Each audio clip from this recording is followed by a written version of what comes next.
All right, welcome back. Episode 186 of Chaotically Intolerant. It is the day before Thanksgiving when you're listening to this. Happy Thanksgiving. I hope you have a great, awesome Thanksgiving. I'm just excited to do the show. It just feels like football. This just feels like football right now. I know it's week 12, but we got the snow game on Thursday night. I'm really excited for that. But before we get into it, so make sure to like, comment, subscribe. Go check out our socials. Go check out draftamerica.com. And let's go.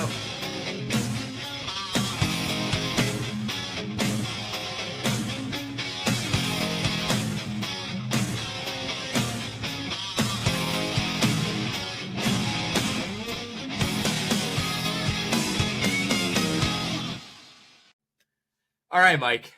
We have snow football. We have cold, gritty, disgusting football. We have fun football. It was a great week, I think, for football, and that's not even talking about college football, which I feel like we should do some sort of episode on college football somewhat soon.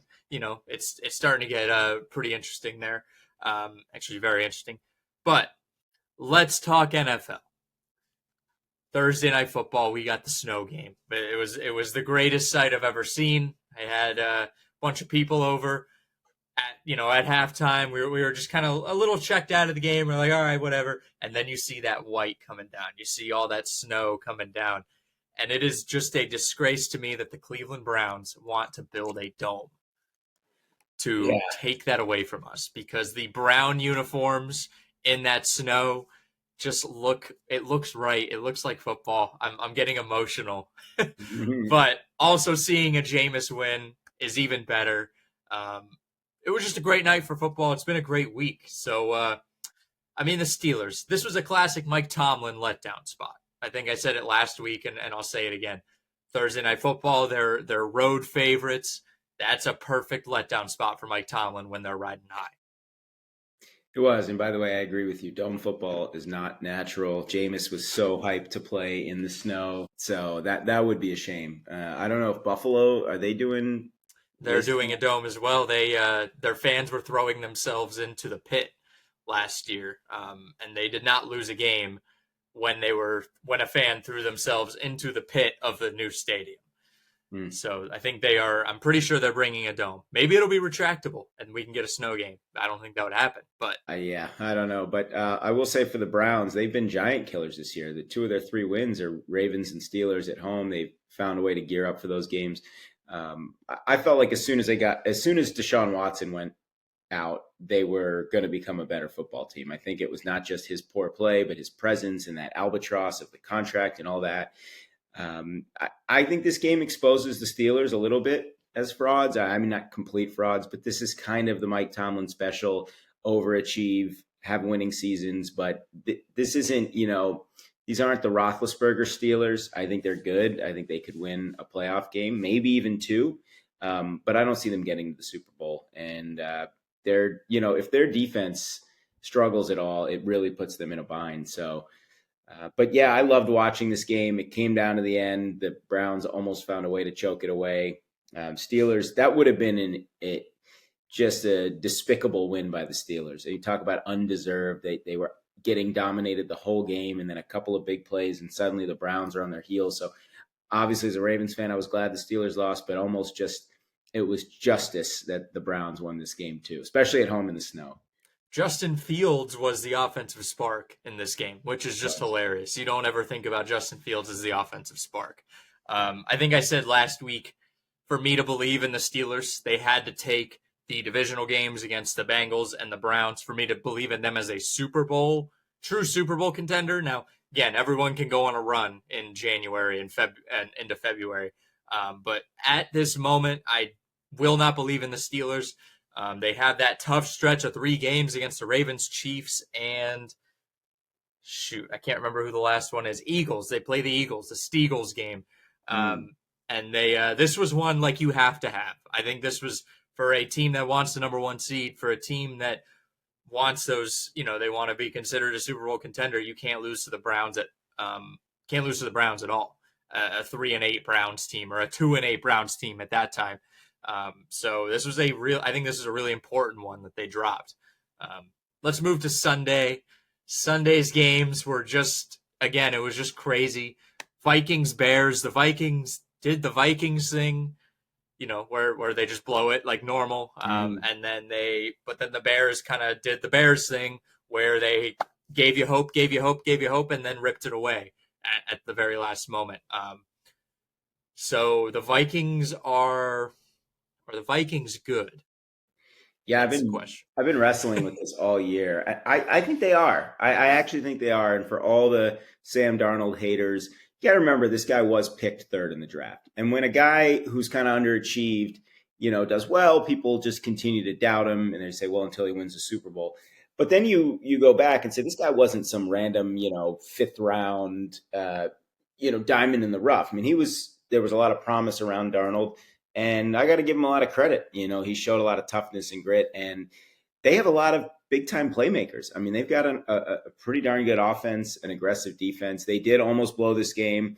Divisional games are tricky. The Bears inexplicably were able to recover an onside kick. Caleb Williams put up good numbers, but when the Vikings needed it, they got the stop in overtime. They got the 3rd and 10. I don't know why. I was looking at the highlight. Kevin Byard, what's his name? The safety was Kevin playing Byard. 15 yards off of Jordan Addison. They get the first down, and then they go down and kick the field goal. It bothers me. The Packers are in 3rd place at 8-3. They'd be in 1st place in both South divisions by like at least a game and a half. You've got this incredibly competitive division. The Vikings play the Packers again. They play the Lions again. Obviously, the Lions play both of those teams. Yeah, I think Minnesota's good. I do. Again, it feels like Darnold would be the weak link, but they're very well coached. They had that 2-game losing streak, and everyone was like, yeah, Bloom's off the rose. They're not that good. And they responded by winning, 4 or 5 in a row now. So Yeah. I'm kind of believing in them. And for the Bears, I think this is still a win for the Bears. You came into this year hoping to see some promise, and I think you've gotten that. Like, Caleb Williams threw for 340 yards. He was 32 of 47, 2 touchdowns. Like, that's kind of what you want out of a rookie quarterback. You're not going to always get wins. It's not going to be Andrew Luck coming in and turning a 2-14 Colts team into an 11-5 Colts team. You're not going to get that. But I think I think this is a win. I think this game, especially after Shane Waldron, seeing what Caleb Williams was able to do with Shane Waldron versus with just anyone else, is incredibly encouraging. So I don't think Bears fans should be depressed about a loss like this. This was a kind of show who you are moment, and yeah, they failed in overtime, but again, this guy's a rookie quarterback. Like, we're 11 games into his career. So if I'm a Bears fan, I'm perfectly happy. You lost, it sucks, but you're 4-7. Like, you're probably not getting a wild card spot. I don't really see a path for them. But I would be perfectly happy if I'm Caleb Williams and the Yeah, Bears. it's pretty likely. Well, not pretty likely, but it's likely the Bears will end up 0-6 in the division. It's a brutally tough division. But they play the Lions on Thanksgiving. We'll see. How do they bounce back? Do they make a game of it? But Yeah. you're right. I mean, it was good. And Caleb Williams putting up big time numbers. The Bears showing that fight to at least get it to overtime. Yeah, I think it'll help them. Yeah, that's just like a game the Bears normally will just die out in. Hmm. Like, maybe they're in it halfway through the 4th, but then they can't move the football. They just start not moving the football and doing what they need to do. Except this time they did. That it was a very un-Bears like thing to do, to force it to go to overtime, make a late game comeback with your offense. And yeah, you may have lost, but you even got the ball first in overtime. So Yeah. it was definitely not. It's like seeing those shadows. You can start to see that light at the end of that very dark tunnel. Um, Game, you Bears. were. I was going Oh, to say go ahead. Bears Go ahead. they have a positive point differential in the year. That's That's interesting. also good, because I can't. I think even when they have winning records, they have negative point differentials. Right. All right, you were on site for this game, Lions and Colts. Um, all I'll say is Anthony Richardson has been perfectly adequate. Um, I think he was perfectly okay. He was not horrendous in this game whatsoever. And the Lions are just really, really good. Although I hear a lot of these people talking about, how Jonathan Taylor is improved by Anthony Richardson's presence. He had 11 carries in this game. Now Richardson did have 10. Still, this was a one possession game in the middle of the third. Is that correct, Mike? Yeah, I think in late into the third, it was 21 or it was 14 to Middle, 6. they scored the touchdown to go up 21 Yeah, 6, with 2 minutes 2:19. left. Yeah, so it was they were in it. I would say Richardson made a few great throws in the game. Overall, he was again his completion percentage way down, 11 for 28, but hurt by that drop touchdown, wide open. Who was that dropped that touchdown? Ogletree. Ogletree dropped the touchdown. That felt like a switch in the Yeah, game, I think. yeah. I thought right away. And the PI call on Pierce was awful. There were a lot of bad calls that went against the Colts too, but they did themselves no favors. A lot of penalties, and they were all poorly. I mean, I don't know that penalties are ever well timed, but they were really big penalties. 10 for 75 yards. They only held the ball for 23 minutes. Detroit is that good. I mean, each week they're proving less and less that they're potentially a fluke. Their defense, that was what impressed me. Fast, aggressive defense. They haven't given up a touchdown in I want to say 10 quarters. I know they held Jacksonville out of the end zone. Again, the AFC South, When you that's, get to play the AFC South, that's yeah, just what happens. yeah. But they're doing what they should be doing. So all the people talking about the Chiefs just getting by against bad teams, you have the Lions. Yeah, maybe they're playing a lot of bad teams, but they are blowing them out I don't want to say as they should. You never expect a team to blow them out, but they've been on a roll, and I think they're the real deal. Yeah, the Lions won this game, and it was just perfectly dominant, I think, is the way you can say it. Like it wasn't like they just ran up the score. They ran it up to 50-6, right? They had some adversity. They faced some adversity in this game where people expected this Colts team to come in and maybe, play a little spoiler, upset the Lions, keep themselves in. It was a hungry Colts team, right? But the Lions, their defense held strong. That looked like a playoff football team. I kind of feel like I haven't truly seen one, at least play the Colts. But that looked like a Super Bowl contending, a great team. It was just dominant. They were utterly dominant. And the Colts, I think this was like it was a perfectly fine game. Probably, again, time of possession was horrible, so it's worse for the defense. You could tell they were getting a little more worn. Um, but again, I think it was perfectly fine. Like you should be kind of okay, fine. There's not much else to say about the Colts. I think they are what they are at this point, and nothing's going to change. Patriots Dolphins. The last time the Dolphins played the Patriots, the score was 15-10 Patriots. This time it's 34-15 Dolphins. Tua accounts for 24 extra points for the Dolphins. I think that just shows how valuable he is to them as an offense. Now I do kid, but the Dolphins offense is alive. They are alive. Yeah, I got to fact check you. The Dolphins actually won that first meeting 15-10, but they Oh, did did they win that 15-10? they did. So they do Whoops. sweep the Patriots. And Miami with Tua back, you talk about maybe what that last wild card spot in the AFC is going to look like. It's hard to completely ignore them. They're kind of in the peripheral of they're sort of still in it, and they got great numbers from Tua. Now, the Patriots are obviously way down now, but I think it had to be very encouraging to see Waddle put up a big game. And this game with 34-15, it wasn't even as close as the score indicated. I think there was a fumble recovery for a touchdown late in this game by the Patriots, with 10 minutes to go in the fourth quarter. And it just, Miami just took their foot off the gas at that point. But the big game coming up for them this week, and if they go on the road to Green Bay in the snow where apparently Tua can't win and doesn't look comfortable, then I think we really have to start talking about the Dolphins as a wild card contender. Patriots, Drake May playing solid. He doesn't have much of a supporting cast. This is just weird to see the Patriots just as not just not being dominant, but being terrible. So for Miami, yeah, this is kind of crunch time for them. And they've done this before. They did it in 2021 where they started 1-7 under Flores and they finished 9-8. And their upcoming schedule after the Green Bay game, they get the Jets, Houston, Niners, Browns, and Jets to finish the year. So they could get it could end up over 500 again at 9-8, and then the question is, will that be enough? Yeah, no, Houston and San Francisco are not Are down, yeah. that. Yeah, they're very down right now. So that's a very winnable schedule. Um, yeah, and we could see the Dolphins do something we haven't seen them do in a long time: is play good football in November and December Right, instead of normally they just dolphin out. They right, freeze, yeah. literally. To MetLife.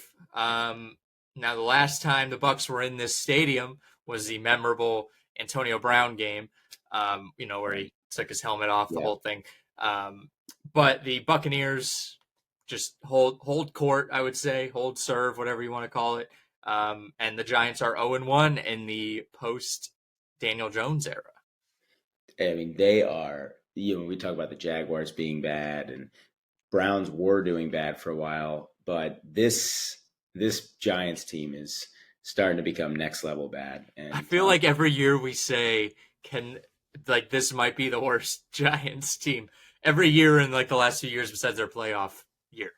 yeah, the Jet fans are long suffering. Giants fans, again, they've won 2 Super Bowls this century, so they do have that, but that shine is, I think, is worn off at this point, and they just lack big time playmakers. They're looking at Saquon Barkley setting records potentially with the division rival. You part ways with your supposed franchise quarterback. You're 0-6 at home. The Giants have not won at MetLife this year. They're going on the road now to play Dallas on a short week. And then we're just like we were talking about, Miami is maybe I don't know if sleeper is the right word, but kind of a team that's on the peripheral that may emerge. Tampa Bay, they did get Mike Evans back, who had 5 for 68. We know they've won, what is it now, 3 straight division titles, and the year before they won the Super Bowl as a wild card. So wouldn't count them out either. And so they, again, like Detroit, for example, they don't just win a game that they were supposed to. They really put their foot down on the Giants. Yeah. Bucks are very much. I would love to see the Bucks make it. I think they're very much in this thing right now. I know they're 5-6, but I Yeah. definitely think they're a lot more in it. And they're a fun team to watch, honestly. Yeah, yeah. Cowboys Commanders. This one got really weird at the end. Yeah. Really bizarre. From the McLaurin touchdown, the kick return, the missed extra point, the kick return on the onside kick that shouldn't have even happened. Well, I don't know why it didn't just go down. And then the Hail Mary, you thought, oh man, maybe it might just be like destiny for the Commanders to get these Hail Marys. But Dallas holds them off, and the Cowboys are not good. I wish they would have signed Daniel Jones so we could see him against the Giants on Thanksgiving with like almost no prep time. That would be hilarious. And then he'd probably go off for like 350 yards and 4 touchdowns. But and the Commanders fall back to earth. They have officially fallen all the way back. Yeah, what a wild game. 31 points in total over the last 3 minutes, 5 scores in this game, and perhaps one of the worst special teams games ever you may ever see from the Commanders. Seibert missed 2 PATs, obviously missed the one that would have tied the game. They give up 2 kickoff returns for touchdowns. It was just complete and utter, just a meltdown by Washington special teams. And you're talking about a team that was off to a great start, 7-2, and then they're 7-4. And this was one they absolutely had to have against I think a really bad Cowboys team. And they let this one slip away. And now you're starting to wonder how long is this slide going to go on? They've got Tennessee next. That's another game they absolutely have to have, Tennessee at home. But start thinking about, just the fact that they're a young team that's kind of exceeded expectations. And then they got a couple winnable games coming up with Tennessee and New Orleans before they have to face the Eagles and Falcons, and then they finish in Dallas. But I don't know. They just, I don't want to say the wheels have come off because it's only been 3 weeks, but it feels like it might be headed in that direction, especially if they lose to Tennessee. Yeah. I think we did forget about Dan Quinn too a little bit. when it comes to like what's the bad side of Dan Quinn. He was starting to get a lot of media attention. Like, oh, Dan Quinn's awesome. Everyone starting to become a little bit of the media darling. Yeah. Um, but yeah, we can't forget about the other side. Chiefs, Panthers. Mm. Bryce Young, dare I say it, getting a little comfortable, getting a little, is he developing? Basically, he's actually looked okay. He goes toe to toe with Mahomes, takes them to the final drive, and the Chiefs just keep doing that. They just keep escaping. They're not playing great, but they're playing just good enough. Yeah, actually, there are a lot of people that have kind of complained all year about the refs helping Kansas City. I was watching the game tying touchdown by Carolina, clear as day, false start on Brady Christensen that didn't get called, and so I mean, the stuff about the refs, I throw that out because stuff evens out. Believe me, the Chiefs, it's just winning those big moments. When it came down to it, they didn't make the plays defensively, and so Patrick Mahomes put on the cape, had the big run. I think if there's any concern I have about the Chiefs now, it's more the defense. I think the offense is very slowly starting to come back, and they're going to get Pacheco back, and they may get Hollywood Brown back. It's not going to be that explosive Chiefs offense that we've seen in years past. But the defense is, I don't know if leaking oil is the right word, but the secondary with Watson out, that's a big loss. Obviously, they traded L'Jarius Sneed. They did let Bryce Young. I mean, Bryce Young made some really good throws in this game, which was impressive to see. I mean, he's starting to get more comfortable. Chiefs offensive line, too. That's another area. Mahomes sacked 5 times in this game. That's not something we're used to seeing. But again, I don't know. It's hard to size up. Everyone kind of keeps waiting for the Chiefs to just, the luck's going to run out and they're going to have a 2020 Steelers-esque, fall from grace after an amazing start. I don't think that's going to happen. And I don't think that is either. I think they just need one blowout win, even if it's this week over the Raiders or if it's Cleveland, to kind of silence that talk a little bit. But you don't go 10-1 in the NFL by accident. And they've actually had a relatively tough schedule, and they've beaten some good teams, Baltimore, Atlanta. No, I'll say this: you don't win 2 Super Bowls and then go 10-1, right? By accident. Exactly. That's a good point. Yeah. All right, I wanted to add to that. I felt that was necessary. And again, that time on the bench, good for Bryce Young, I think. Yeah. Well, clearly it's proving to be because he's playing better. They're 2-1 in the last 3 games with him. And obviously the one, a close loss to Kansas City. So just happy for Bryce Young. I'm glad he, playing a little better. Yeah. Maybe we can chill out on firing Dave Canales. Yeah, first year, cut him some slack. He's already passed last year's win total. And Bryce Young, just watching him play, looks more confident. He looks like it. He feels like it's going to be his team now moving forward, and that's going to really benefit him and the Panthers. Yeah. Titans, Texans. The Texans are maybe frauds. Fraud alert. Big time fraud alert this game. Yeah. Yeah. And the Titans are actually kind of fun. I'll say that. They are a little fun to watch now. Will Levis he loves to throw long balls. It's the Will Levis way. He's a gunslinger. So I think the Titans are a little bit fun now. Frisky, as you like to say. Frisky, yep. They're a frisky bunch. Pollard, 119 on the ground. Will Levis, he threw one egregious pick 6. Awful. Gave Houston the lead. Houston went ahead on that pick 6, yeah. Right? And it was bad, but overall, Levis, he was sacked 8 times. So Houston's pass rush doing what we would expect from them.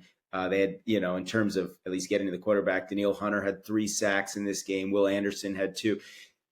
It's just sort of hard to figure out why the Texans aren't winning. Not hard to figure out when you look at 14 carries, 22 yards for Joe Mixon. So and we forget Tennessee's defense has actually been really good this year. Been good in almost all facets.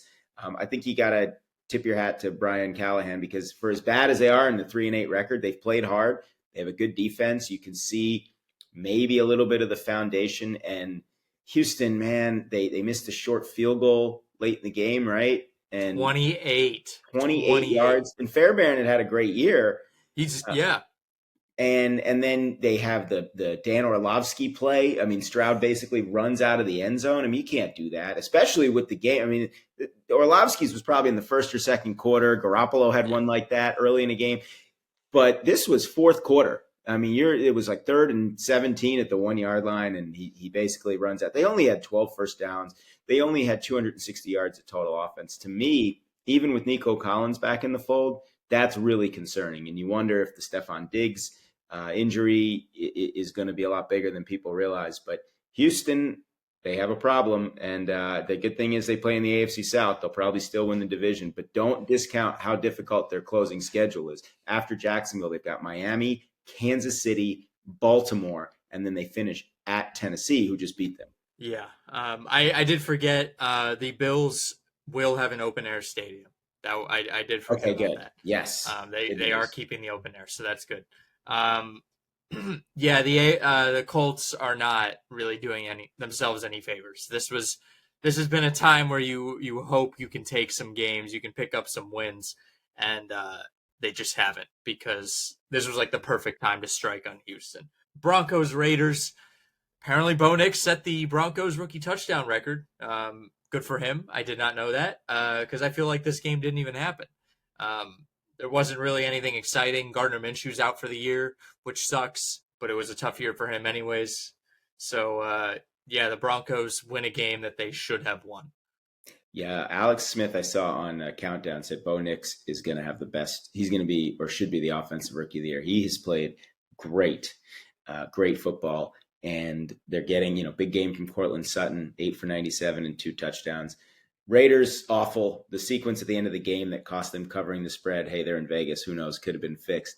They couldn't get in the end zone. They got sacked for 8 yards from the 1 yard line with a chance to at least cover the spread. Now they're down to what, Aiden O'Connell against the Chiefs. Now, granted, he won an Arrowhead last year, so you can't. And the Raiders did beat the Ravens. Yeah. So, for as crazy as it sounds, at 2-9, you still never take them too lightly. But this Denver team, man, 7-5 with a really good rookie quarterback, a very experienced Super Bowl winning head coach. I'm thinking, the Broncos again. With a rookie quarterback, can they make enough noise in the postseason? I don't know. But Cleveland, Indy, Chargers, Bengals, and Chiefs to close the year for the Broncos. Can they get to 10 wins? I think they can. Will that be enough? I think it will. I feel like the Broncos are going to be the perfect team to get absolutely shit pumped in the wild card round. I think they are like the perfect team to be set up to be just absolutely dominated by Kansas City or Buffalo. Yeah, like the Broncos against the Colts in the Jake Plummer versus Peyton Manning era, where they got smoked in back-to-back years in the wild card round. Yeah, that's what it feels like. Like, yeah, you made the playoffs, awesome. That's like really good. Obviously, that is really good with a rookie quarterback, but I feel like they'll get smoked against whoever they play. Yeah, maybe. I mean, they got a very good defense though, and a good head coach. We'll see. Young team, not a lot of expectations, but I think the foundation's there. Remember, the Broncos have not made the postseason since they won Super Bowl 50. You're talking about 9 years, and this is a very little bit of a hangover. Yeah, the ultimate decade-long hangover. 49ers, Packers. Apparently, you cannot just put any quarterback into Kyle Shanahan's system and win football games. Brandon Allen, a name that I have not heard in a long time. I didn't think I would ever hear again, compared to the last time I heard it. But the Packers just take care of business. They did exactly what they should have done and beat the absolute living snot out of this 49er team. I don't know what to make of the Packers. I mean, they're 8-3 in a year where Love has battled injuries, hasn't really played that great. Very modest numbers on Sunday. Granted, he didn't have to be that great. They got good running from Josh Jacobs. Really hard to figure out if this team is as good as their record indicates, if they're kind of just gaining steam, or if they've been kind of lucky or just, maybe not as good as their record indicates. I don't know. For the 49ers, they're on life support. Purdy's coming back, but they're playing at Buffalo. CMC, Kittle can't save him right now. It's just I don't know what else to say other than and that it's just not their year. And props to Bobby Waugh, who said, "Hey, they're not going to make the playoffs this year." And I think that prophecy is going to come true. I mean, they've got some tough games left on the schedule. They still play the Bills, the Lions, Miami, Rams, and Cardinals. Also have Bears in there. So I think they're probably done. I wouldn't say. I mean, the good news is they're in the NFC West, so they are only a game out of first. That's the upside, but I don't know. I just don't see it there. Yeah. Let's stay in the West. Cardinals and Seahawks. Gross. Now the Cardinals hold, or the Seahawks, I'm sorry, the Seahawks hold sole possession of first place. It gross game, and that is a gross statistic because Seattle. This was the first. This was their last division home game, and it was the first time they won at home in the division. They're 2-2 overall, though. They're 2-2 overall.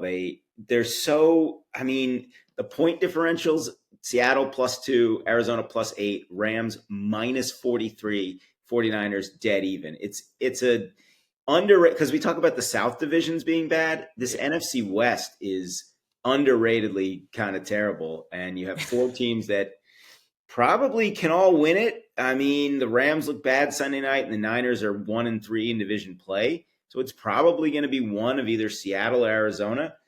But we kind of called this. Seattle had a great start and then had a lull, and then they've kind of come back around. Their defense played well in this game. Geno was efficient. I mean, he had one pick, but Seattle did not get an offensive touchdown. Oh no, sorry, they had one offensive touchdown. They missed an extra point, and then they had a pick six, and that was it. Was it? Not much else to say about this game. If I had to pick a team right now to win the division, I don't know. Flip a coin between these two teams, honestly. I mean, really flip a coin between any four because you could see someone just lucking into it. Like week 18, they're sitting at the bottom, but maybe they're tied or some sort of weird tiebreaker, and then they win their game, and then I don't know. It would be I'm really excited for like the last couple weeks in this division, and staying there. The Eagles just dominate the Rams. I feel like we were talking about firing Nick Sirianni 2 weeks ago. No. And now we're here. Saquon sets the single game franchise record for rushing yards, and the Eagles win by 17 on Sunday Night Football. Yeah, and no Devontae Smith, which makes it even more impressive. Yeah. But I think we got to remember this about the Eagles. Can we keep in mind that 2 years ago, they were dominant in getting to the Super Bowl? Last year, they were dominant for the first 11 games. They had a really bad stretch of football to end the year. They went 1-5, including that playoff meltdown debacle against Tampa. They have come back and basically been the same team in terms of at least, level of play as they were in 22 and the first 11 games, basically the first 2/3 of 23. So let's completely get rid of the Sirianni talk. He's not getting fired. I don't think he's getting fired anytime soon unless they crap out again and then go like 5-12 next year. He has a job, and he's got an unbelievably talented and motivated running back right now. And Philly they're dangerous. I guess that's the only way to describe it. They're a dangerous football team. Huge game this week. Saquon and Derrick Henry, Eagles, Ravens. We'll learn a lot about the Eagles this week. I mean, after that, they've got Carolina, Pittsburgh, Washington, Dallas, and the Giants. I mean, so there's a good chance Philly's going to end up 13 or 14 wins, and certainly going to be enough to win that division. May not be enough to get a bye. And the Rams, I think you're seeing the Rams are not. They're not a playoff team. I don't think. I had thought so, but this kind of proved that they're not ready for. Yeah, it was out. They were outclassed. They were outclassed. Definition of being outclassed here. And then the Monday night game, the Har Bowl. John and Jim. John is undefeated in the Har Bowl. The Ravens are undefeated, really, because that's the only team that we've had for the Har Bowl. But the the Chargers backdoor cover, basically. Backdoor make this look like a nice game. And the Ravens, again, like it doesn't really feel like I still don't feel like the Ravens are like fully good. You know what I mean? Like it still doesn't feel like it to me. Like I don't trust them enough. Oh brother, where art thou? Yeah, John. John going for it on fourth down in his own territory. Going That's disgusting. That was You bad. know he's not doing that for anyone else. And then going for two to try to go up nine, which could have been costly if the Ravens Yeah, go and give up a touchdown um, to tie the game, or maybe even Chargers win then the go for game. two or something. So it worked out, but the Ravens kind of won with the same formula that I think that they have to win by. They had their pass defense is hard to watch. I think they had like at least three or four pass interference penalties. They had another one that could have been called. They picked up the flag. I think it was on Stevens. It was on a deep ball on 3rd and 18, which forced the Chargers punt. Um, they get a lead, and they had to turn it around quickly because they got down 10-0 in this game, and they got the lead by halftime. And then rather than saying our defense is going to put the game away, it was our offense, and our running game in particular is going to put the game away. And Derrick Henry, his touchdown streak was snapped, but no matter. 140 yards on the ground, almost 6 yards a carry. No picks for Lamar. And I was happy that Justice Hill, in particular, had a nice game. He only had 4 carries, but 55 yards, including the 51-yard TD. You think about it, Dobbins and Gus Edwards, I know they wanted to have big games against the Ravens, but the guy they did keep, Justice Hill, has been really, really important to the offense this year. And starting to see Mark Andrews get involved. Bateman he's not going to put up huge numbers, but he seems to come up with these big catches. Had the touchdown that put him ahead. So yeah, hard to tell if the Ravens are really good or if they're just kind of underachieving and still 8-4. I can't quite tell. But again, this coming game against the Eagles, it's at home. It's in Baltimore. We kind of feel like we want to see the Eagles have like a big signature win. This is a chance also for the Ravens to prove that. We've seen them hammer Buffalo at home this year. Obviously, they were very close against the Chiefs. If they beat the Eagles at home, I think we're starting to talk about, okay, maybe the Ravens are primed to make a real run. Yeah, yeah. All right, let's go to week 13, Thanksgiving. This is football. We're just getting into the nitty gritty now. This is like, this is where you're really gonna see teams who you know is gonna step up and who's not gonna step up, because the teams that win the Super Bowl or go far usually play the best football in December. That's where Mm-hmm. you want to play your best football. November is your prime. Get ready, and now you go. Now we go, and we can talk about one of those teams that has been dominant all year, and they can, I think they can really do it now, like with a divisional win, especially on Thanksgiving. 12:30, Lions, Bears. Detroit sitting at 9.5 point favorites right now. I actually like the Bears to cover. I don't know why. I just think, I don't know. Lions have been blowing everybody out. We could just be due for that. I don't know. It's just a lot of points, even with Detroit. Division game. Yeah, Bears played well at the end of the game last week. I'm going to take the Bears to cover. I feel like we've said this with Detroit a lot. Like, oh well, they can't. This team can't. They're not going to lose by that much. They're not going to lose by that much, and Detroit still gets it done. Right. Um, so I'm going to take Detroit minus 9.5. I'm not confident in that bet. That won't be my favorite spread of the week. I will take the Lions as my favorite money line of the week. If you pay attention to our bets, because it just feels like it's perfectly set up for them to win that game. Giants Cowboys, Dallas 3.5 point favorites. Dallas hasn't won at home. This is the time. You've got to just throttle the Giants. They already beat them once at MetLife on a Thursday night. I think this is the game where Dallas, they're not going to get back in it. They're not going to make the postseason, but they cannot be 0-6 at home and lose to the Giants. They just can't. And Jerry would not accept that. No. He would go into some sort of coma. I would never want to call the Cowboys a lock, but this feels close to it. It does. It feels very close, but this Cowboys team is not. You can't ever be confident in a lock. But I'll go Cowboys. Packers Dolphins Thursday night. Green Bay 3.5. I actually like Miami here, at least Money to line. cover. Yeah, the weather scares me. I don't know. I don't know about money line, but I do think they can keep this to a field goal game. Yeah, I'm liking that three. I'll go. Oh, I'm not dangerous enough to go Dolphins money line in the snow. Um, but I think that 3.5 feels pretty nice. Uh, Chiefs Raiders. Kansas City is 12.5 point favorites in this one. You can't take the Chiefs with points ever right now. And that's why I'm going to. It just at some point, and they got to remember what happened to them last year on Christmas at home against the Raiders. They're not going to let that happen again. I know it's dangerous. They haven't won a game by more than 13 points all year. Don't they have to have a one blowout in them, especially against Aiden O'Connell and the Raiders? Yeah. Screw it. I'm taking the Chiefs. I'm gonna take the Raiders plus 12.5. That's just too many points against any team. Any team, it's too many points.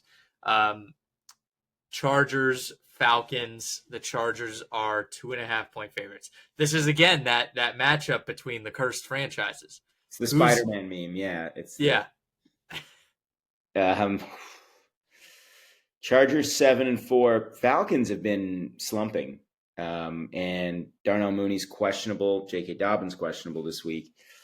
God, this is. I mean, flip a coin. I just want these teams to tie because they're so evenly terrible in terms of their Should miss franchise. field goals in overtime. Miss like 25-yard chip shots.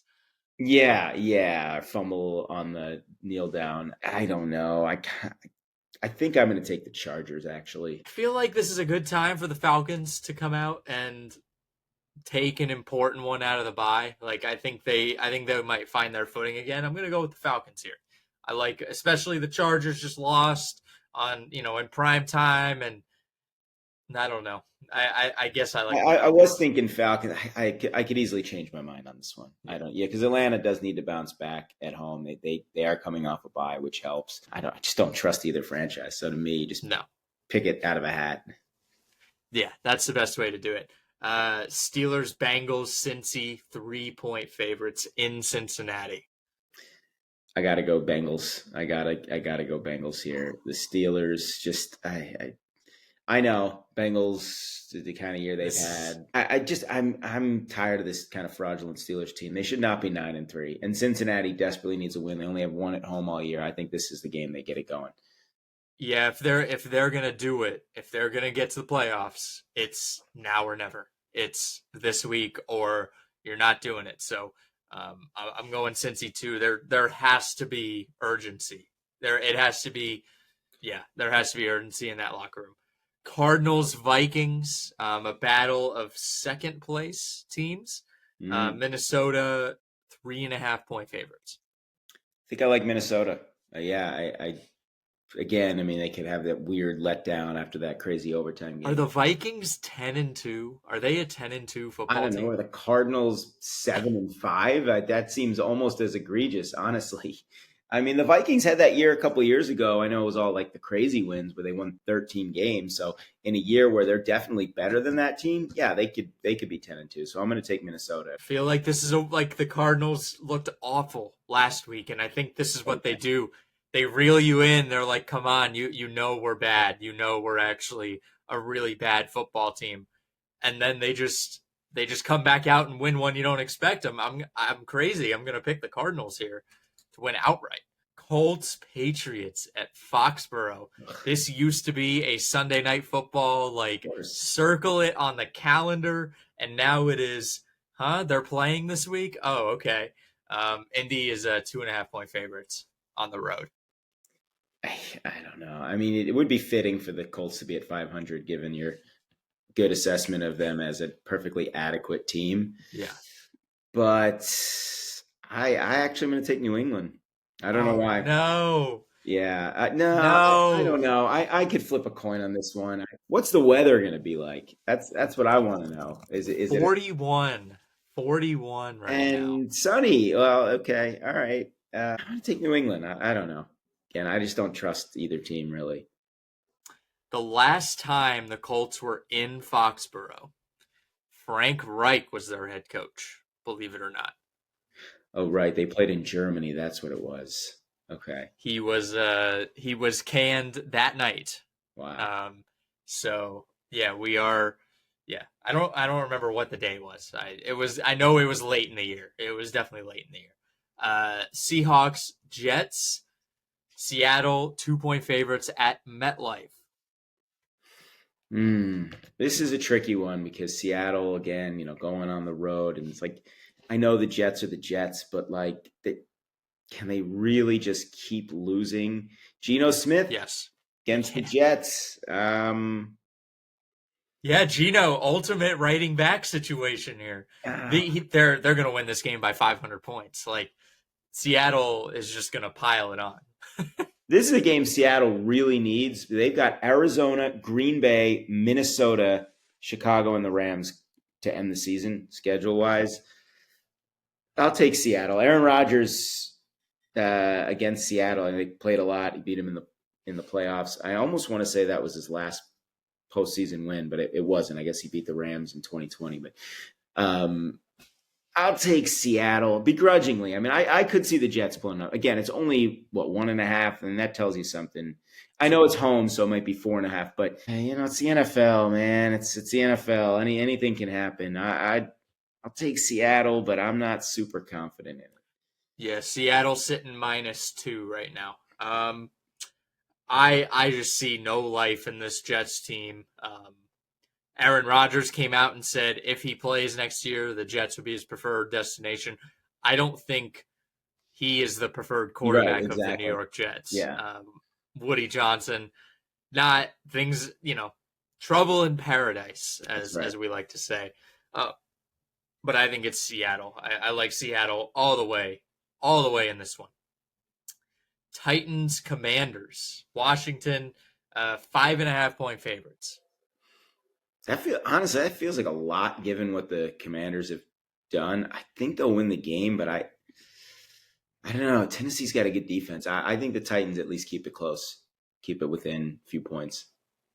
This is a perfect get right spot for the Mm. Commanders. You really need a win, like a convincing win, to kind of get back on track, or you are what you are. You're a 7-6 football team at Yeah. that point, with a cool offense. What basically you have a Maserati in a $50,000 house.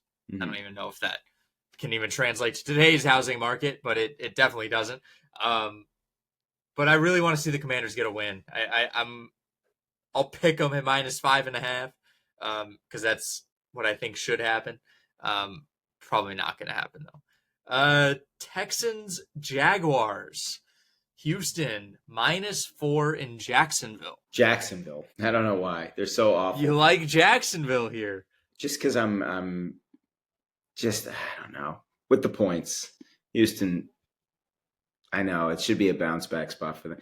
I don't know actually. Yeah, I don't know. I did just again flip a coin.